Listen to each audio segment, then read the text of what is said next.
ஒரு ஏழை வைணவன் தன்னுடைய 16 குழந்தைகளுடன் அன்னதான வரிசையில் தினமும் ஸ்ரீரங்கம் கோவிலில் முதல் ஆளாய் நின்று கொண்டிருப்பான். தினம்தோறும் இந்த நிகழ்வு வாடிக்கையாகி போனது.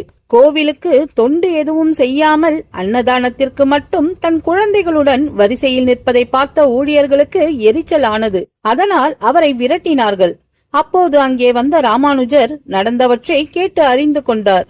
அவர் அந்த ஏழை வைணவனை கூப்பிட்டு, நீ கோவிலில் ஏதாவது ஒரு வேலையாவது செய்துவிட்டு பிரசாதம் வாங்க நின்றாயானால் யாரும் ஒன்றும் சொல்ல போவதில்லை. அதற்கு அந்த வைணவன், நான் வேதம் கற்கவில்லை, திவ்ய பிரபந்தங்களும் கற்கவில்லை, எனவே பாராயண கோஷ்டியில் இணைய முடியாது. எனக்கு தெரிந்தது விஷ்ணு சகசரநாமத்தில் ஓரிரு வரிகள்தான். உனக்கு தெரிந்ததை சொல் என்றார் ராமானுஜர். விஸ்வம் விஷ்ணுர் வசத்காரோ என்று சொல்லத் தொடங்கினார். ஆனால் பூதபுருத் என்ற 6வது திருநாமத்தை தாண்டி அவருக்கு சொல்ல தெரியவில்லை. அவர் சொல்வதை கேட்ட ராமானுஜர், உனக்கு பூதபுருத் வரையில் தெரிகிறதே, மிகவும் மகிழ்ச்சி.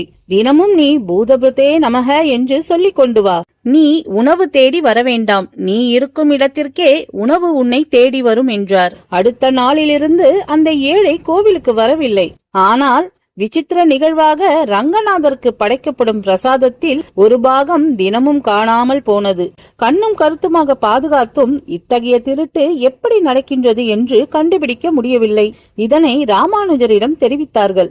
எத்தனை நாட்களாக இது நடக்கின்றது என்று ராமானுஜர் கேட்டார். அதற்கு ஊழியர்கள், அந்த ஏழை வைணவனிடம் நீங்கள் பேசிய அடுத்த நாளிலிருந்துதான் இப்படி நடக்கின்றது என்றனர். அதனை கேட்டதும் ராமானுஜர் அந்த வைணவனை தேடி போனார். கோவிலில் இருந்து சற்று தொலைவில் கொள்ளிடம் பக்கம் ஒரு மரத்தின் அடியில் அந்த ஏழை வைணவன் ஜபித்துக் கொண்டிருந்தான்.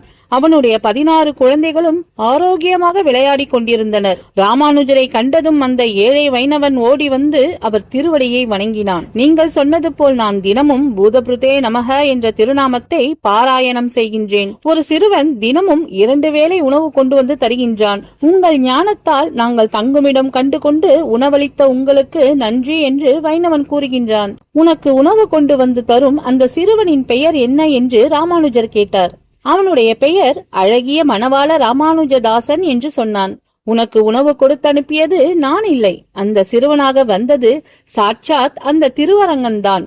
பூதபுருத் என்ற திருநாமத்திற்கு எல்லா உயிர்களுக்கும் உணவு அளிப்பவன் என்பதுதான் பொருள் என்று கூறி ரங்கநாதனின் கருணையை நினைத்து நெகிழ்ந்தார் ராமானுஜர்.